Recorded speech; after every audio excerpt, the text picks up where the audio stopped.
Satyabama Institute of Science and Technology, Chennai and Sriperumbudur. தமிழ்நாட்டின் புதிய முதல்வராக விஜய் பதவியேற்றுள்ள நிலையில் தற்காலிக சபாநாயகராக சோழவந்தான் எம்எல்ஏ எம்.வி. கருப்பையா பொறுப்பேற்றுள்ளார். 1980 முதல் அதிமுகவில் இணைந்து பணியாற்றி வந்த எம்.வி. கருப்பையா 1988 கட்சி மீட்பு போராட்டத்தின் போது காயமடைந்து மறைந்த முன்னாள் முதல்வர் ஜெயலலிதாவால் நேரடியாக நலம் விசாரிக்கப்பட்டவர்.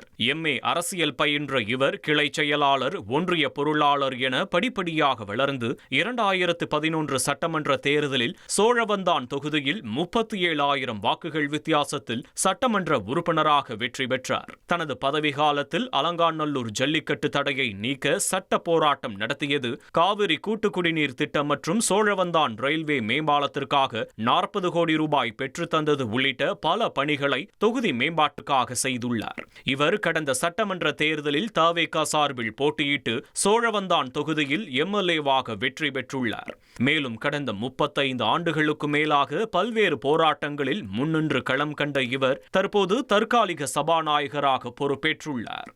Satyabama Institute of Science and Technology, Chennai and Sriperumbudur.